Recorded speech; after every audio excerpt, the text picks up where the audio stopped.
Man, welcome back. It's the Insights, episode 6. I was watching football. Let me start off with that.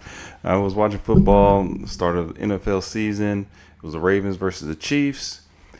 According to last year, everybody would have thought the Chiefs were going to win again. But the Ravens came out hungry, but they kind of were down a good bit into the third quarter. And then they started making a comeback. It was down 20-10 rather. Then they scored a touchdown. Lamar was running for his life out there.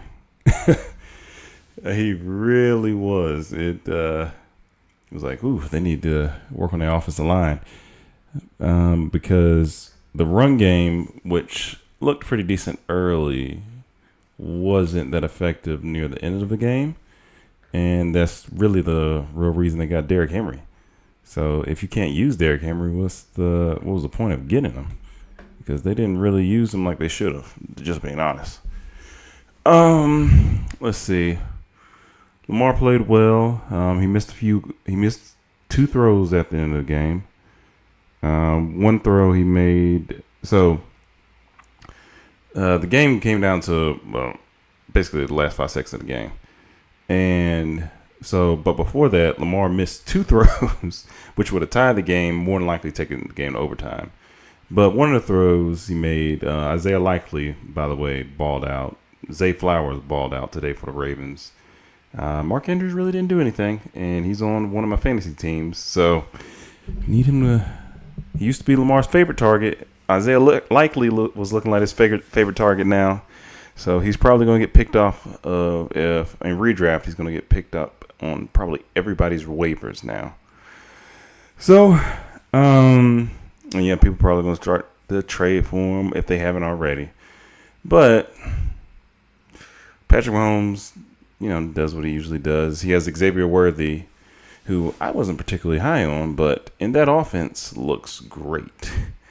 And it looks like he honestly can be a monster in the office, the way Andy Reid uses him and how Patrick can get him the ball, because they're going to use him, and they can use him in the screen game. They can use him on jet sweeps.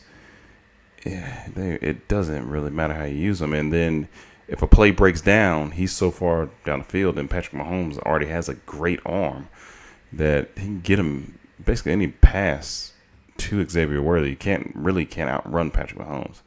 So that's the best thing about that pairing, which I really didn't think about, because if I did, I probably would have got him in my fantasy draft. But you live and you learn. But all in all, it was a great game. Reason why I'm streaming so late, because I felt like I needed to watch the entire game. So now I'm thinking about it. What's probably going to happen is Thursday is going to be a late night streaming game for me. They have this game in Brazil on Friday, so that's going to be a late night streaming game for me. Oh, I just realized I'm not even sharing. I'm actually sharing nothing. I just realized that. That's probably the first part. Oh, that's great. I didn't even realize I wasn't even showing my face. Of course I wasn't. I'm a little tired. But I'm thinking, go back to my schedule. I'm thinking Thursday, I'm probably going to be tired, just because every stream will be late. Especially, I'm trying to just keep going with these streams. So Thursday's probably going to be late because of the football game. This Friday is going to be late because they have a game in Brazil. And they've been talking about how dangerous Brazil has been too. So I'm not sure what the NFL really thought about that. Well, I guess they're trying to expand the game. There's a content creator, what's his name, Benchwarmer Brand, who's actually pretty hilarious, and he did a little skit on that. But yeah, I'm not sure the true reason behind it, unless there's I know the reason behind it is financial, but like how much does it impact? I'm not sure how big the impact is. But tomorrow they have a game, so I'll probably be streaming late again, unless the game is a blowout. Then I can start early. Saturday is college football, but usually those games end the ones I care about. I know there's some on the West Coast that are later, but the ones I care about, usually Georgia, and usually the teams, they're really not playing anybody just yet. Sunday's probably going to be late if the Sunday night game is good. Hopefully it's blowouts so I can get some sleep.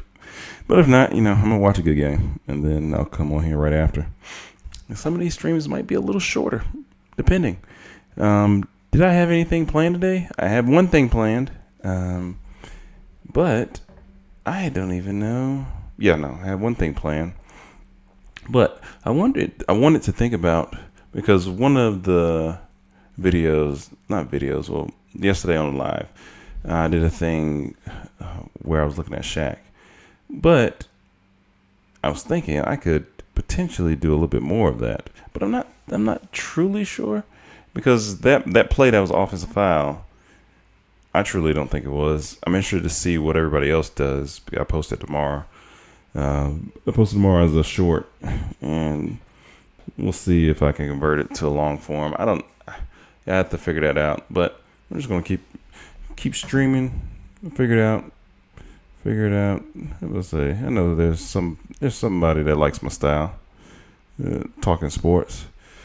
But today I'm gonna go ahead and just get into it, and then see how long I'll be. Honestly, see how long I'll be going, because it is a little late. I am tired, but you got to push through. Like, even if I get on here for 10 minutes, I was telling myself, let's push through. Let's get through this. Okay. One article I was reading on ESPN says, which of the 30 NBA teams have the most or least continuity? Found it interesting, because, in sports, it makes a big difference. A lot of teams that win, I'll say most teams that win, they have fairly good continuity. And the teams that are usually bad, usually, well, I won't even say that they're bad because they don't like each other. It's a lot of factors that play into it. But I'm interested to see what's on this list, and it probably would have helped if I had logged into my email, but I never thought that I had logged out. So what it's probably going to make me do is go to my email. We couldn't log you in. Good news, you already have a Disney account. I know I do. Oh man, and the problem is I don't know the password. Oh, here we go. Yeah, but I have to check my email every time for this, because I'm still using the old Yahoo email. So it is what it is, but it just takes me a second to log in. Maybe I can do today. I can do this article. Oh, not even type anything. Do this article. Look at a few things on Synergy in Basketball Index. Probably go through a Reddit post. Maybe look at something on. I could possibly look on something on Twitter. I gotta figure out which account I'm using on Twitter, or X, whatever they call it now. Let's see what account. See if I can find some NBA content on there, and go from there. Okay, but let's get into it. Which of the 30 NBA teams have the most or the least continuity? They start the article off basically saying that the concept of continuity could be a funny thing. Research shows that even after controlling for how good or bad a team is, franchises with more turmoil around important roles tend to do worse going forward. That's a fine balance, but I'm interested to see what these teams look like. So they have number one is the Houston Rockets. The leading returnees, Fred VanVleet, Şengün, Amen Thompson, Jalen Green, Tari Eason. They lost Kenyon Martin Jr., Kevin Porter, and Eric Gordon. Eric Gordon didn't want to be there anyway, so that doesn't mean, I don't think that meant anything. Kevin Porter had a dumb situation, so that's why he's not there. And Kenyon Martin probably just needed more playing time somewhere else, but I believe he's with the 76ers now, so I don't even know if he's getting playing time there. But this team, other than Fred, is pretty young. So I'm not sure if that continuity is really because he's just his rookie year. Same with Tari. So not sure if that really means anything. Orlando Magic is 2. Maybe I need to explain what they're basing it off of. So they're basing it off of your share of 3-year minutes returning. So I guess how much you played together, and then your share of your win above replacement. You'll see a lot of times WAR returning, and for whatever reason that's second. I'm not sure why they didn't win enough for them to be second. Okay, so they have the Rockets 1. They said they are 3rd in the share of 3-year minutes returning. Not sure why they did it based on 3. I guess they want to see how many years somebody been there. Okay. Orlando Magic, they have them second at 77.1%. The leading returnees are Franz Wagner, Jalen Suggs, Paolo, Jonathan Isaac, Mo Wagner.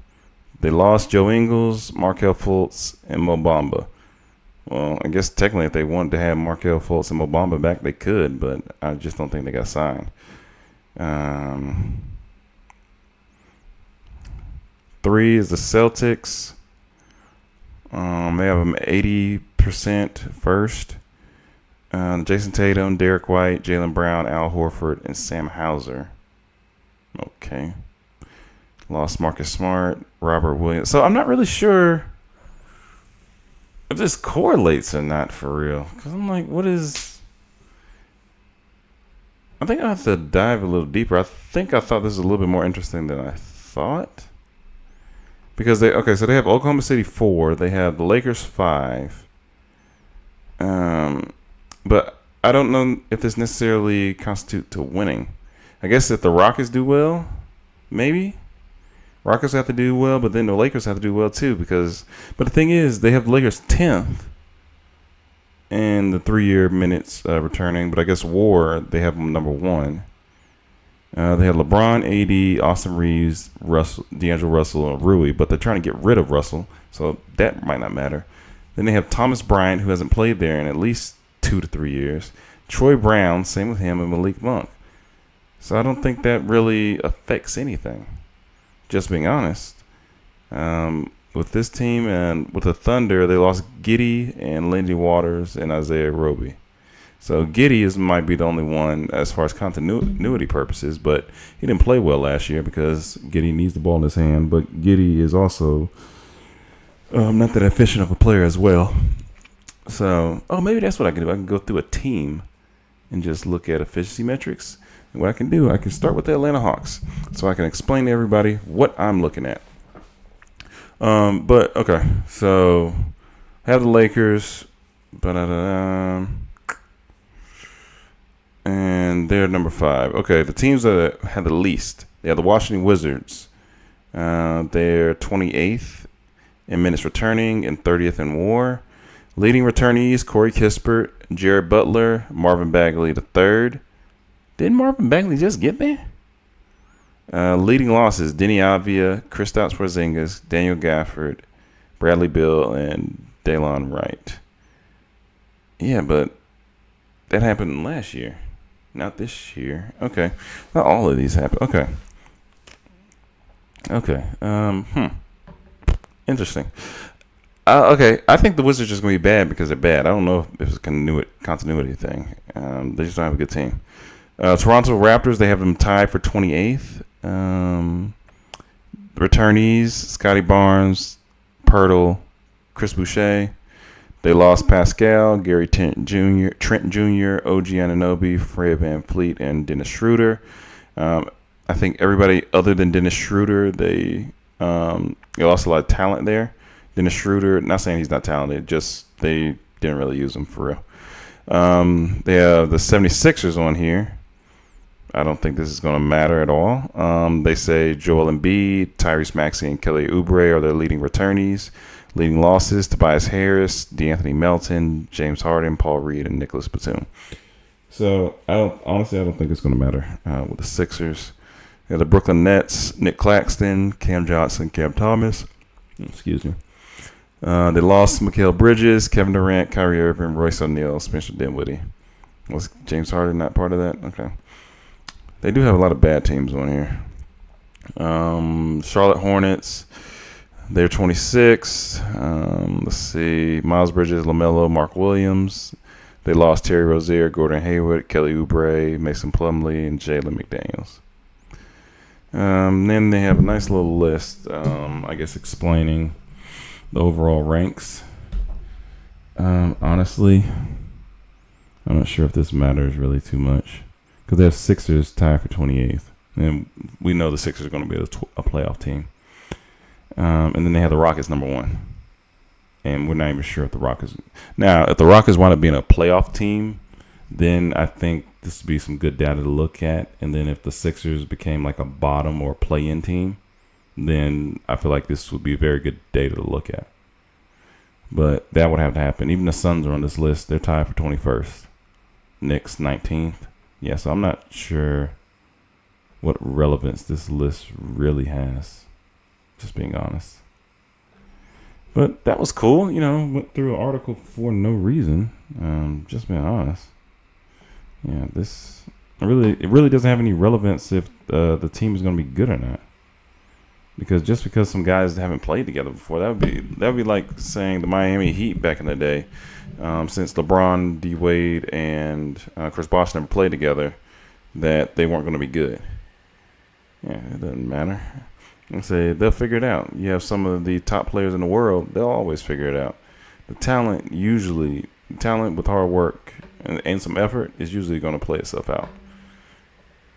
But okay, let's get off of that. Let's see if I can find an NBA discussion. It says, which single playoff series could have affected a player's legacy the most if the outcome was reversed? I wonder who they have. They have Kobe on here. They said the 2008 finals, he could have matched Jordan on 6 rings, 2 3-peats, would only trail MJ and LeBron in finals MVPs, and would have won MVP and finals MVP in the same year. Honestly, even if he would have tied Michael Jordan, it would have been good for him to say, but I still don't think he would have been on the same level, because what would have happened is everybody would have said, even with his 3 finals MVPs that he would have had at the time, they would have said that Shaq carried him for the first 3 titles, so it didn't matter. That would be the argument. And every time, because they would have been like, even though Kobe had really good numbers in some of those finals as well, Shaq won the 3 finals MVPs, and there was nobody else you were really going to give it to. So I think he still would have. It's revisionist history at this point, because sometimes the numbers, when you look back at it, but when you actually remember the time, yeah, Kobe would have still been behind Mike in that aspect. LeBron, the 2011 finals, yeah, that kind of made him choke artist at that point of his career, just because he was letting Jason Tatum and JJ Barea guard him, and I still don't understand how he averaged. I believe he's averaged like 14 points a game in that series, or no, maybe 17. But for somebody like LeBron's size, skill he had, that honestly should have never happened. And I think I guess because Dwayne Wade actually had a good finals, but I don't know. Like, as a coach, do you like get LeBron and be like, hey man, you take every shot, or you have to go with the guys that are playing well at the time? And I think that's probably what happened, because I want to say LeBron had his first 2 games were good, and then all of a sudden it just went right out the window. And then as a player, or maybe you don't know, as a player, and I didn't play to their level, but as a player, once things start getting in your head, you start thinking, you start overthinking. You like, even when you go to the free throw line, you try to be too perfect, and then wind up messing up. And then it's just getting in your head, just step by step, and you just got to flush things out. So especially for some people, and that's why people like Kobe, people like Mike, I think they're highly regarded. because they didn't let necessarily things get to them. And not saying that they didn't have bad games, that they didn't choke away some games as well, but they, as far as shooting the ball, I don't think there would have been an instance that he would stop shooting the ball. And it made it seem like LeBron was scared at the time. And I believe, what finals was it? The finals they first played the Warriors when he didn't have Kyrie or Kevin Love. I think that's when the change started to happen. It was like, okay, I think LeBron has gotten over it, because he started shooting the ball. He didn't shoot well at all, but I don't think anybody would if you were the only player on your team that can put the ball in the basket consistently. And Dellavedova really at the time was his second best player. So yeah, I think that's when the turn came in people's minds, because they didn't really stand a chance, but LeBron had them. I want to say they were 2-1 at a point in that series, and then they put Iguodala in the starting lineup, and that changed everything. And I still don't agree that Iguodala should have won Finals MVP just because he was guarding LeBron, but he did, and it is his Finals MVP that he has. But I think Steph Curry, just the tension that was brought to him, even in that series, just defensively. I'm sorry, not that. Am I talking about the same series? Yeah, no, same series. Yeah, defensively, because I want to say that Steph Curry still averaged 26 a game. It was, and even though like Iguodala guarded him, I want to say that series LeBron averaged 30 plus. Now LeBron didn't shoot well, but he still averaged 30 plus. So saying that he was the LeBron stopper, that was like when they said Kawhi was the LeBron stopper, and you go back and actually look at the finals, and LeBron averages 28 in that finals against the Spurs. Yeah, it's crazy. But I think that 2011 finals did stain his name a good bit, because even early on, and when he first went to the finals against the Spurs, he was young. Being 22 at the finals is unheard of. Like Michael Jordan, I think that was either his first year in the league or he was barely even in the league yet. So that's why I don't think anybody really counts that first finals against him at all. But I think at that point, I think LeBron was either 20, probably like 25, 26. So, but I'm glad those demons are behind him. That helps. They have Moses Malone on this list. In 81, I couldn't tell you too much about Moses. So, 81 achievement, only championship team with a losing record in the regular season. I did not know that. Exclusive club of Finals MVP run with no All-Star teammates. Elite club of Finals MVP with two teams would be almost impossible to exclude from top 10 conversations. So they must have lost this final. Yeah, because that would have been a historic achievement if he won a finals with a losing record. So that means they were probably like an 8th seed. Ooh, that would have been crazy to talk about. People would have been talking about that a lot. Last person they have on the list, and then I'll read some of the comments that's under it. They have Garnett in 2004 Western Conference Finals matched up against the 2004 Pistons, arguably better than the Lakers. More perimeter focus, offense to avoid Ben Wallace. 2-0 versus the Pistons in the regular season. That honestly does not matter. A championship would mean Garnett came in as a high school kid and led a small market expansion team that had never made the playoffs before him to the mountaintop. Arguably the best ring ever. Maybe. I think people would have tried to downgrade it just because it was the Pistons. Similar to finals. I think when the Spurs faced the Pistons in the finals again, like that probably was the least watched finals ever in history. And so I think it would have been downgraded. In my opinion, it would have been downgraded just because it was the Pistons. So I don't know if it would have been the best ring ever, because I'm pretty sure there's some other rings that people would put in higher regard, like Dirk's ring. I think everybody will put that in a higher regard. I'm trying to think of just more recent. Let's see. The 2010, none of the Lakers or Celtics you would put higher. They had a lot of people. Even though Kobe's ring, he didn't have. Technically, you didn't have any. I know people hate when I say it. Didn't have any top 75 guys on that team. So technically, it was a great ring as well. And I guess Steph Curry didn't. When I thought about it, I was like, oh, Steph Curry didn't either. But in one of those, but he didn't win Finals MVP that year. Well, I guess they made it again. Ooh, he might do it twice. All right. Anyway, just think about rings. Spurs. No. Then it would have been the Warriors and the Cavs. The ring LeBron got against the 73 win Warriors was great. He did have Kyrie on that team, though. So that's why. And Dirk, Jason Kidd on that team was old. Jason Terry was old. Tyson Chandler, I don't think he was quite old, but he was nearing out of his prime at that point. So, yeah. Because I think that ring is so great because nobody thought he was going to win that ring. Oh, same thing with Kawhi Leonard. Him taking Toronto, just going there for basically a gap year, winning a championship and then going to LA was another one that you would have to put in one of the great discussions of just winning the finals and getting the finals MVP. Yeah, so Dirk and Kawhi, if we're just talking about finals, all the Warriors with KD, you have to put it under, just because.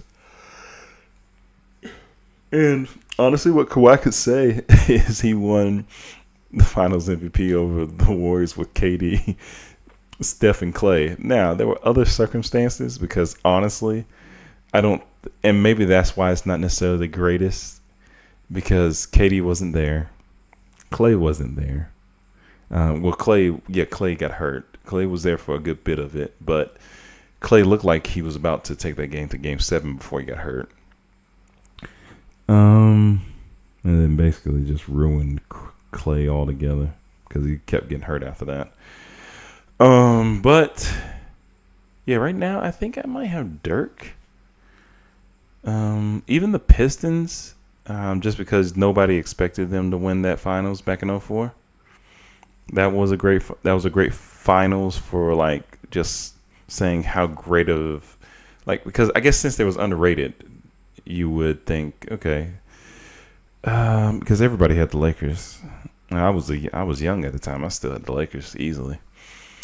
I'm trying to think even a little bit before that. None of Michael Jordan's would have been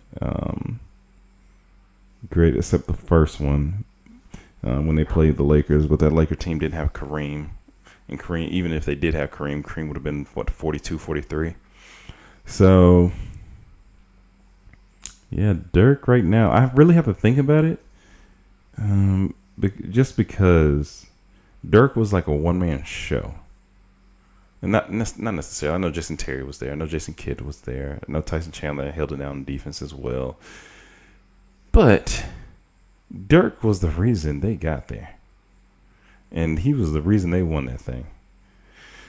Oh, man. I really... Because, when people eventually start watching, and they'll be like, no, this finals was better. I'm like, really? Like, who thought Dallas was going to win? That's what I would like to know. The Bucks, no.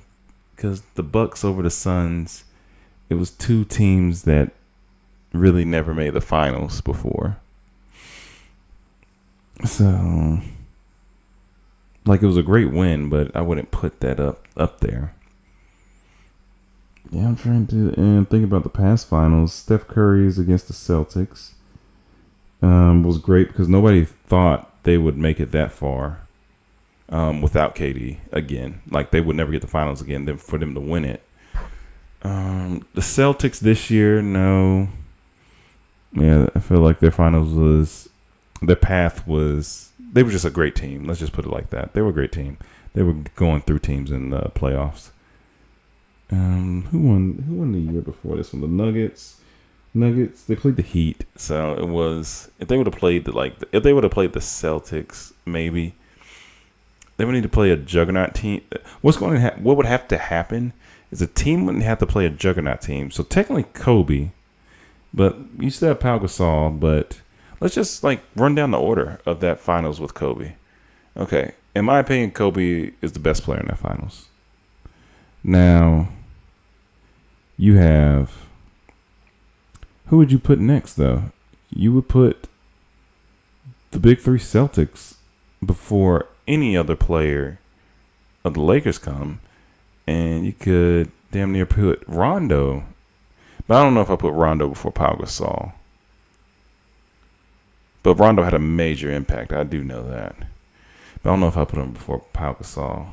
But those other three, I would say the only case you can make is Pau had a better impact or was better than Ray Allen because Ray Allen had to diminish his role. But those other two, no, ain't no way. So you had that. So let's just say Pau was with Ray Allen or on the Ray Allen level of that series. So that's two players. Well, that means it kind of matches up. But would you put Bynum over Rondo? I don't know if I'd necessarily do that because I feel like Bynum was struggling with, not struggling, but, you know, having a hard enough time with Kendrick Perkins, who was just basically a defensive guy out there to get hard fouls, protect the rim, and protect the rim by fouling you. But that was his job. And then you have KG out there, so working on their best bully ball. But still, I can't think of one off the top of my head that would be better than Dirk's right now. Dirk probably would have the greatest case for it. Yeah, because I know he had players on that team, but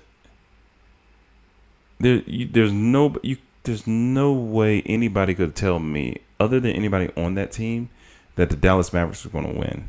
And I want to say that Dallas was down 2-1 in that series as well. So there's no way anybody could have told me they would have won. Yeah, so all right, let's read some of these other comments that's in here. Yes, this one would have been great if Harden beat the Warriors because he was up 3-2. If he would have beat the Warriors, and I'm pretty sure if they would have played the Cavs and they would have won that finals, his whole legacy is changed. I think because how well he scored, and then he would have beat the KD Warriors. We'll call them the KD Warriors. I think you would put him over Dwayne Wade.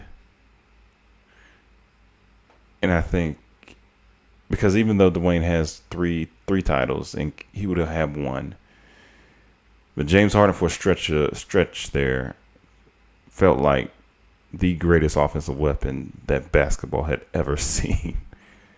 Just because he could get to the foul line, he could shoot, he could score at will, and then he was also dishing out anywhere from 8 to 10 or 11 assists a night. So, yeah, I think him definitely would change his. Yep. Chris Paul's legacy would have been changed as well. I wish Chris Paul would never got hurt. And that's honestly a majority of his issues was injury. They said Barkley over the Bulls. Yeah, it would have changed his legacy, but I think him being on TV, he's kind of is able to talk about his legacy a good bit, and people know how good he is. But of course, it would have changed his career. It would have changed his career for the better. He wouldn't be at the butt of some jokes, and I guess he would have been the only one to beat MJ, so that would have even heightened his ring. Somebody had Iverson. I'm not sure. I'm not sure if it would have changed just because how well he played against the Lakers in the one finals he did get to.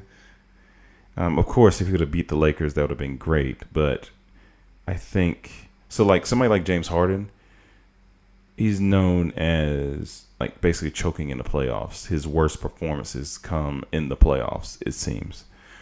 So I think that's the narrative. Even though he has great games in the playoffs that people just seem to miss.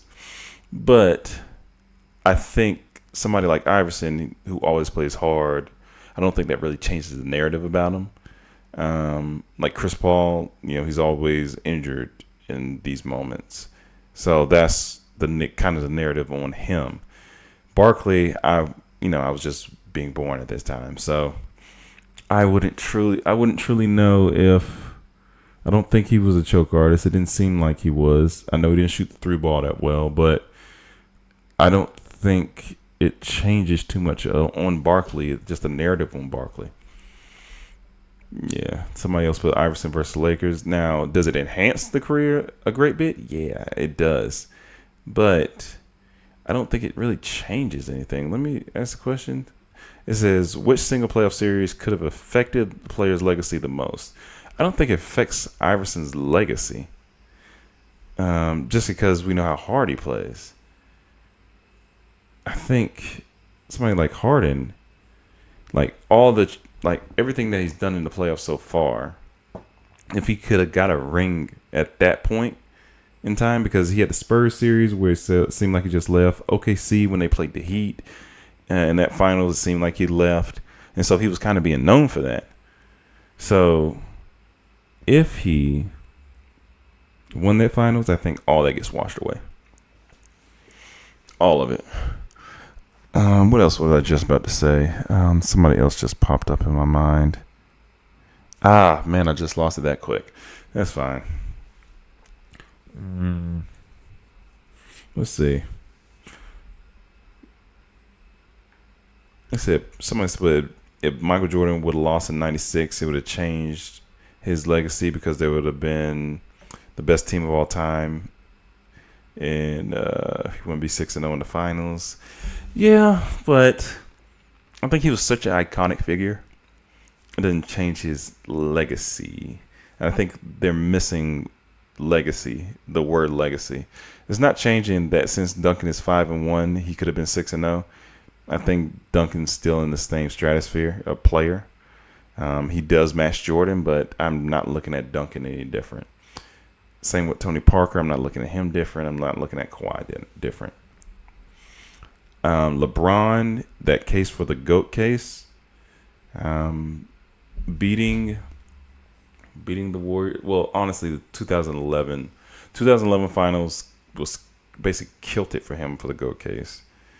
And then, but he could have honestly made up for it.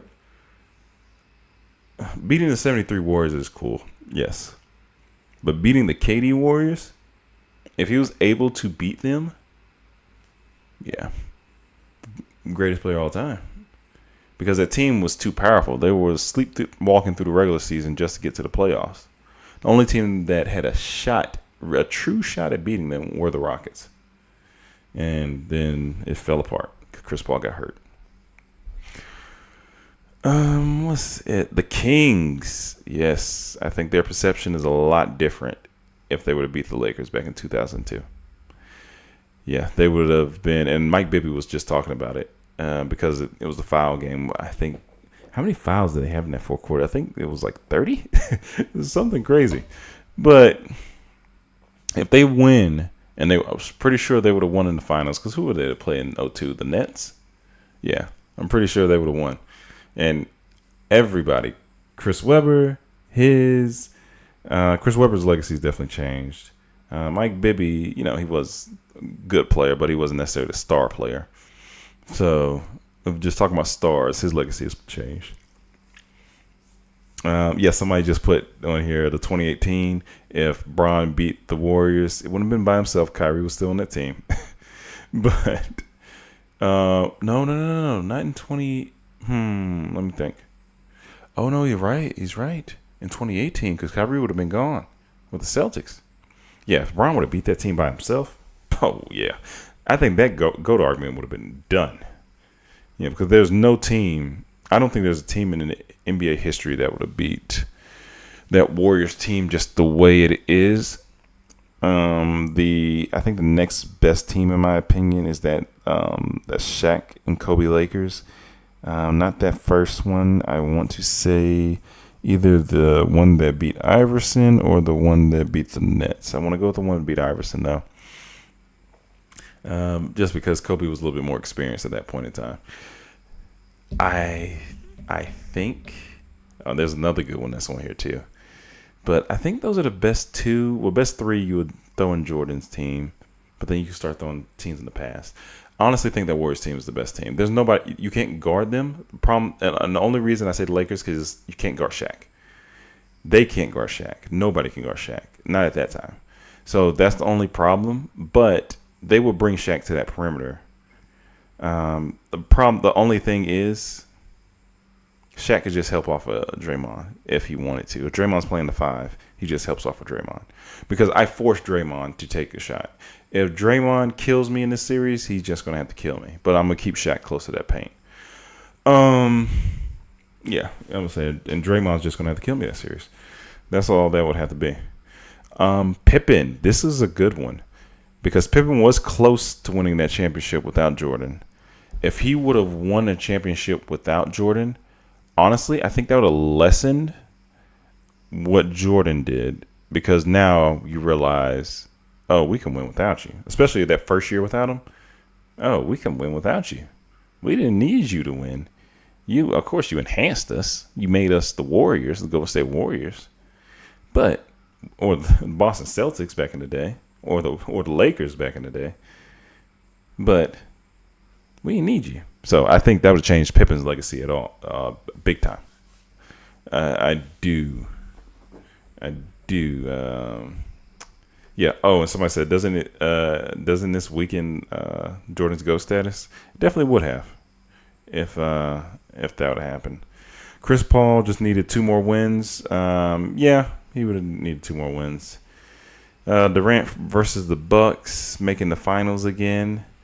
Yeah, because Durant needs to make another finals and be great. It doesn't take away from anything Durant has done.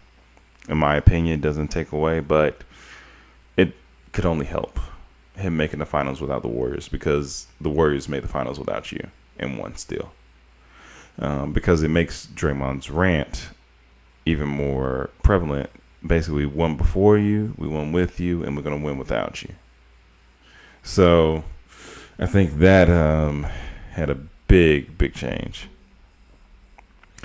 Let's see. Somebody said Game 7, 90s finals. I think if they 3-peat, I don't think it really changes Jordan's legacy. If the Warriors would have 4-peated, it'd have been nice. I don't think it changes too much. Dirk in 2011 definitely changed it, because I forgot he won the MVP in 2007. But didn't they lose in the first round to the Warriors? In that year, I can't remember. Whatever year, they were the top seed in the West and they lost. And then they get to the finals, and then they was up on that Heat team 2-0 and then lost 4-2. So,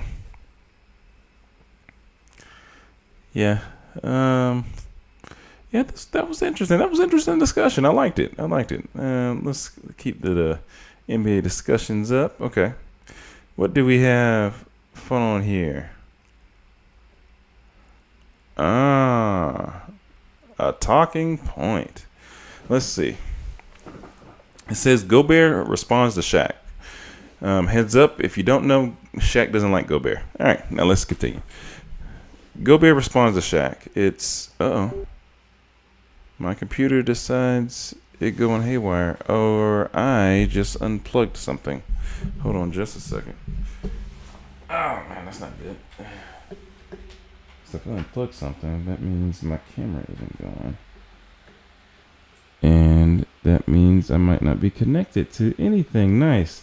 So right now you can hear my voice, but you probably cannot see me right now. And that is totally fine.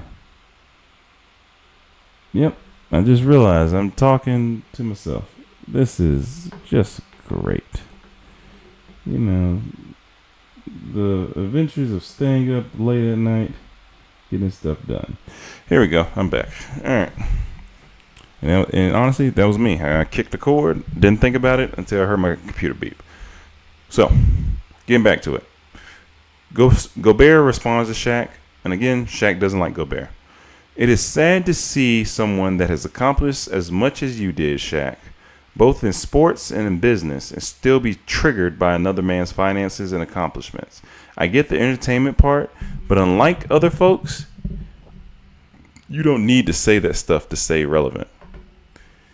I think just a lot of people do not like Rudy. Because they don't think he should win some of the defensive player of the years. They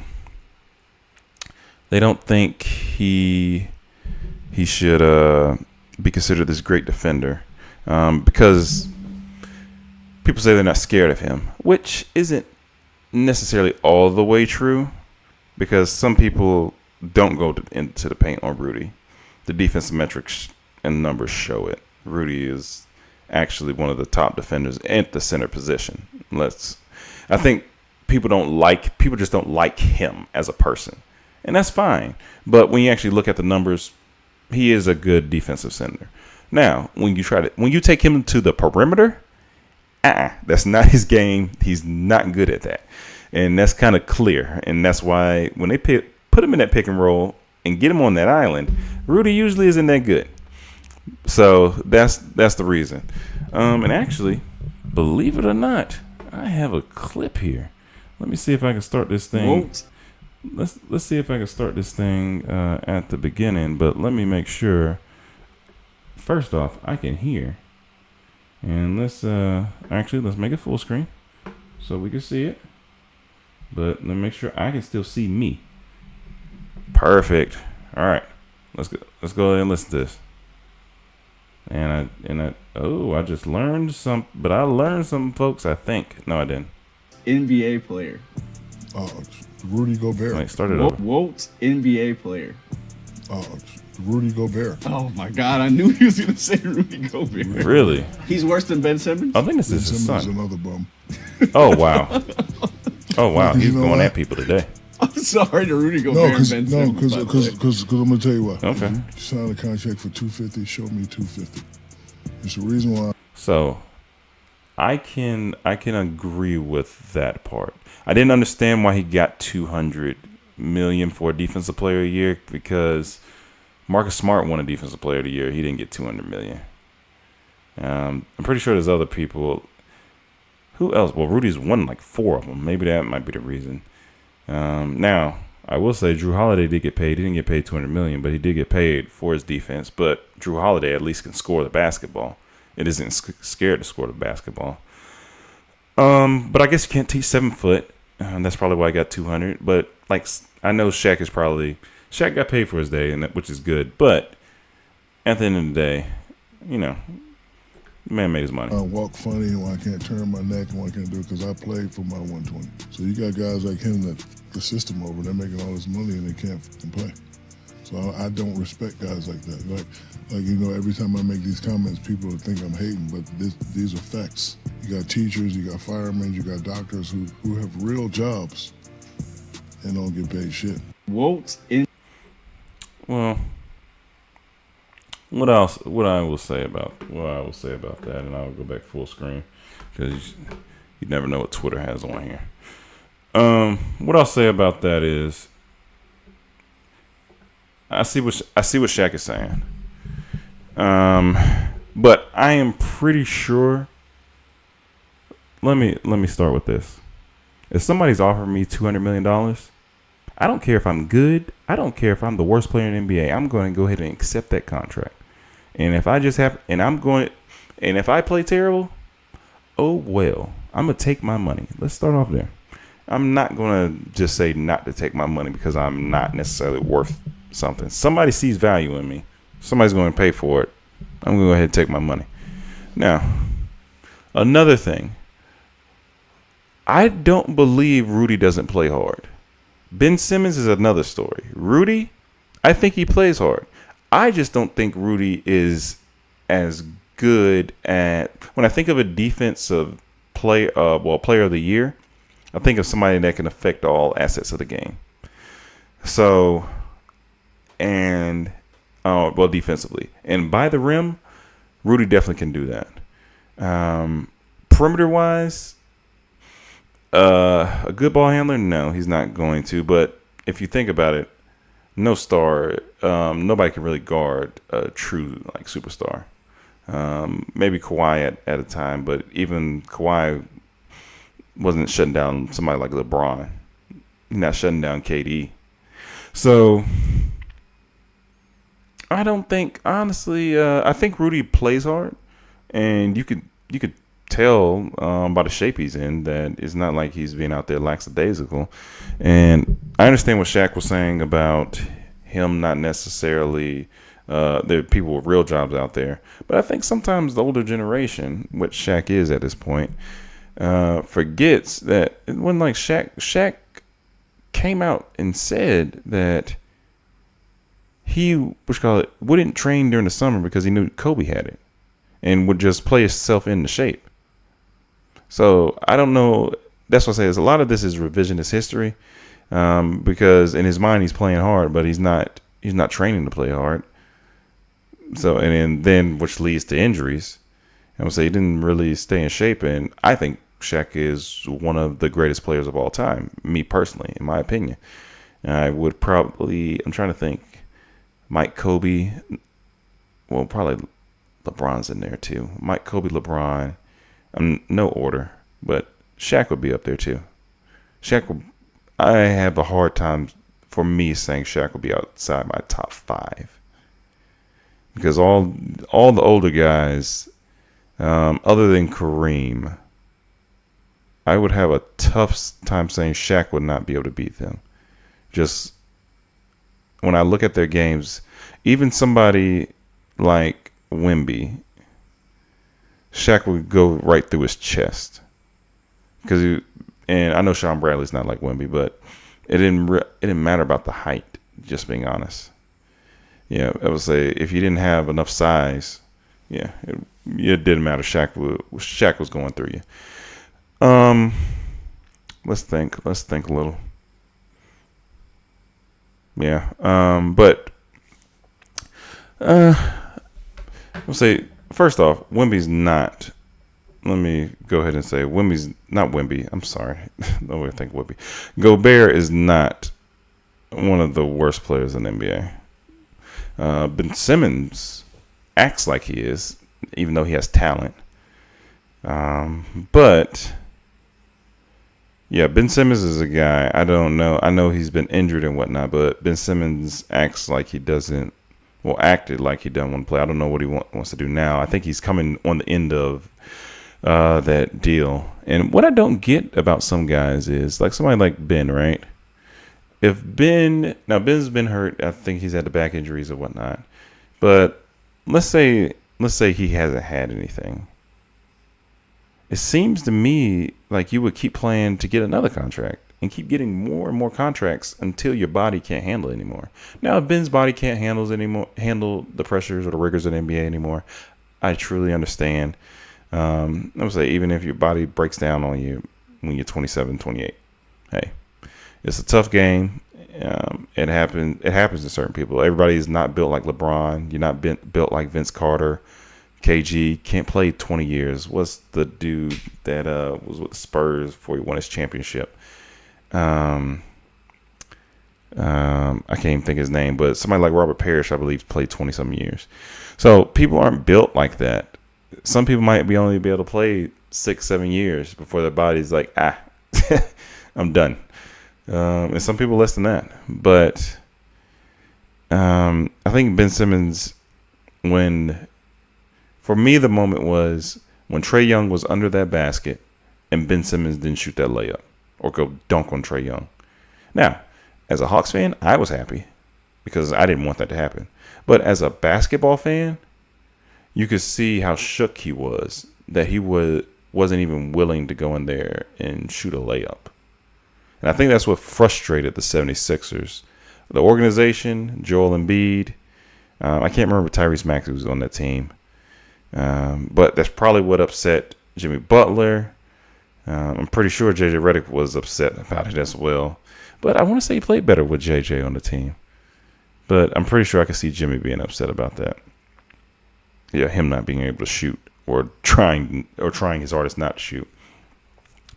So, and then Ben Simmons saying, I need the ball or I don't want Jimmy on this team. And then seeing what he is now. So, I'm pretty sure that is the frustrating part. But, okay, getting back to what Gobert said.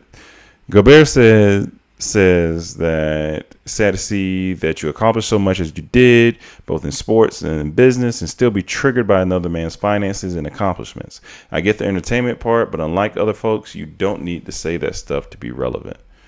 He doesn't, but yeah, it's definitely entertainment. But I think honestly, this is what he truly believes. Just like how he constantly goes off on Dwight, constantly goes off. Well, he doesn't go off on JaVale that much anymore. But with Dwight and Gobert, I think it's guys that I don't think Gobert said anything. I know Dwight did. And just let Dwight know he could not guard Shaq. Not in Shaq. Like, I try to go prime for prime. And I don't think there's a player in the history of the NBA that could guard Shaq in his prime. Just being honest, I don't think there is. Just like I don't think there's anybody that could guard Michael in his prime, Kobe, James, LeBron, any of those guys. I don't think there's anybody that can really guard those guys. But you try to think of where those guys led as far as it, goes to championships, mindsets, and things like that. So, and that's why some people are higher on the list and not. Like somebody like KD. Like if KD is really just focused, there's nobody that can guard him. Really not. Only his teammate. But don't let me get started there. So yeah, I know Shaq doesn't like Rudy, and that's where most of this is stemming from. So yeah, Rudy just got to let it go, and honestly, that's probably why Shaq keeps talking about it. If Rudy probably would let it go, Shaq would probably just let it go himself. Okay.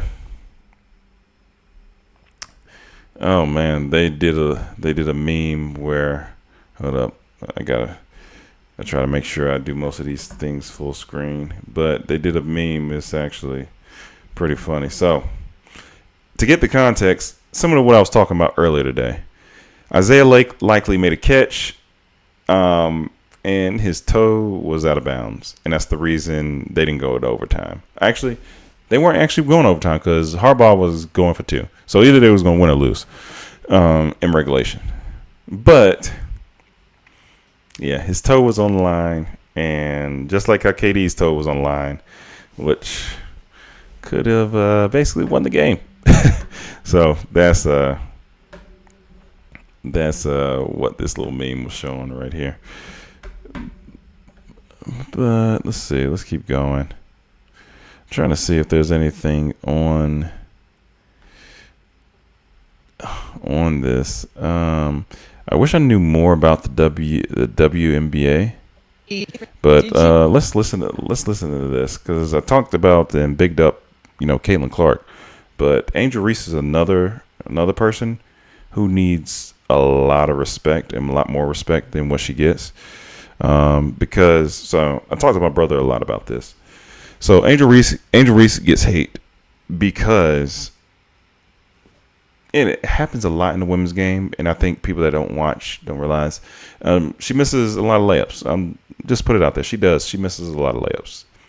Okay, but my thing is she gets the rebound, and she makes it, or she'll make it.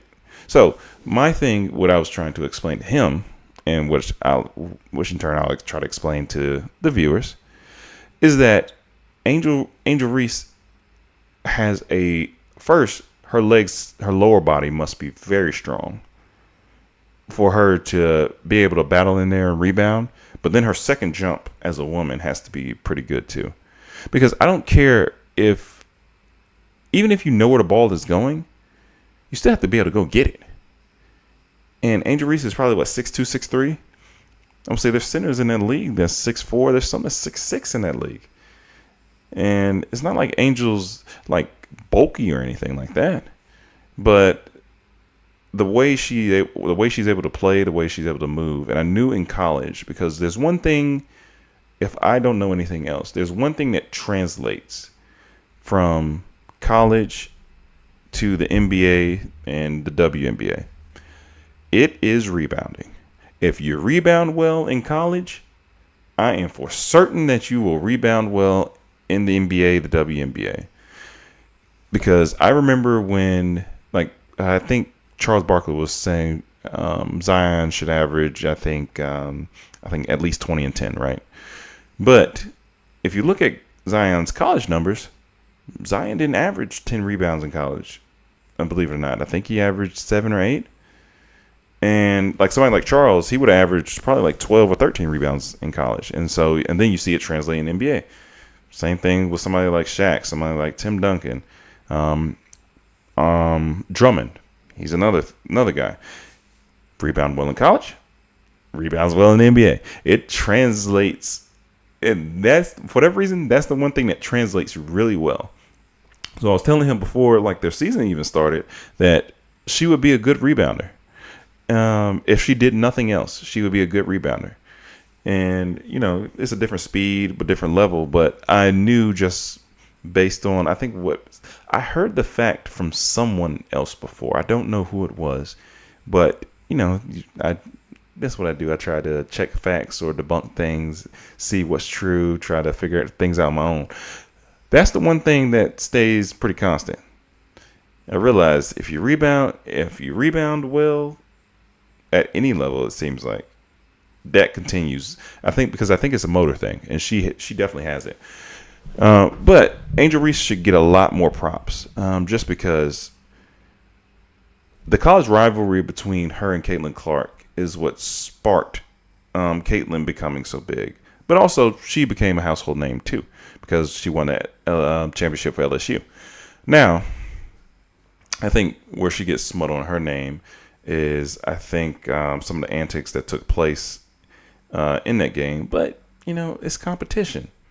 It's trash talk. And I don't think the typical viewer who doesn't watch basketball really is like, why are you getting on that little white girl? I think that's what the overall theme was. But in reality, it's trash talk. It happens between basketball players all the time. Subtle jabs, things like that. You're winning. Okay, yeah, I'm a showboat. I'm gonna do little things. Okay, things happen. But I think this is going to be interesting because I kind of heard the first part of it. And I'm interested to see what they actually say and what they talk about here. You see the GM survey? Well, you know what? Let's do this.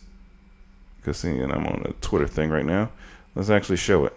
Did you see the GM survey they did? Mm-mm. So they surveyed all of the general managers in the league, and you couldn't vote for your own players. Okay. And they said, who was the steal of the draft? And everyone said Angel Reese. They don't think you shouldn't have been 7. Steal of the draft. Okay, so Caitlin probably went 1. I think Cameron Brink went 2.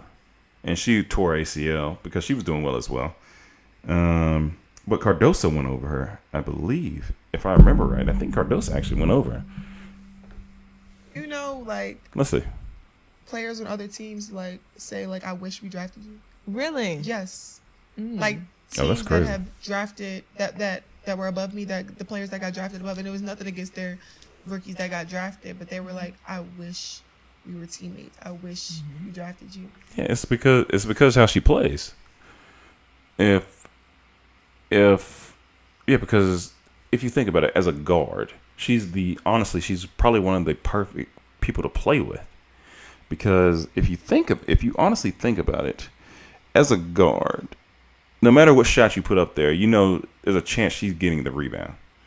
And that's what I meant to say. That stat about her missing a whole bunch of shots, well, and that's the only reason she's leading in rebounds.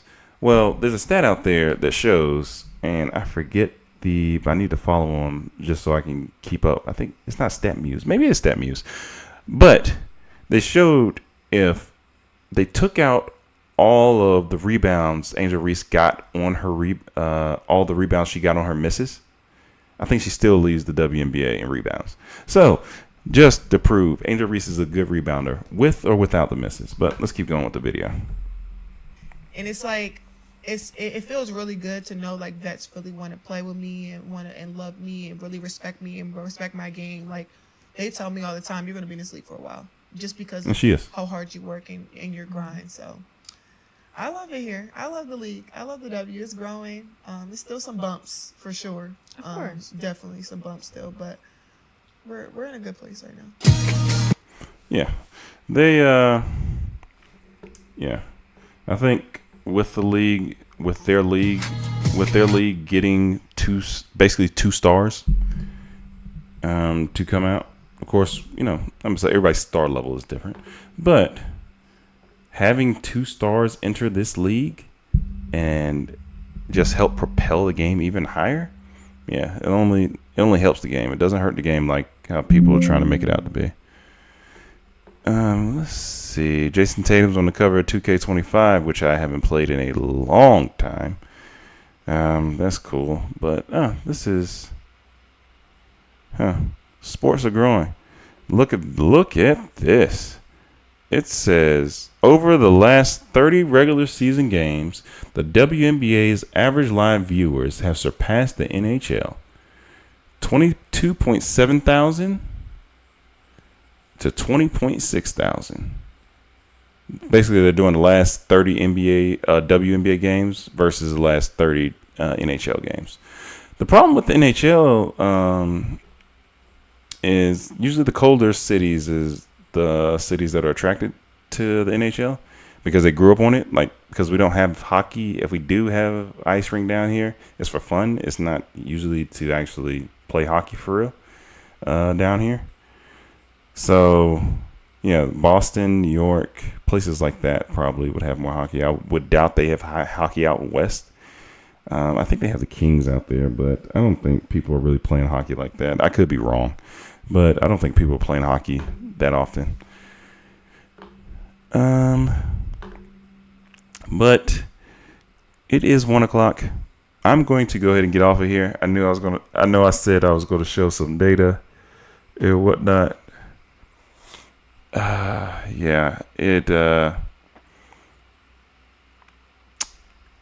was going to show some data and whatnot, but I think I'm gonna wait on that. And I'm going to I'm gonna stop right here. And because it's 1:00 in the morning and I need to get some sleep.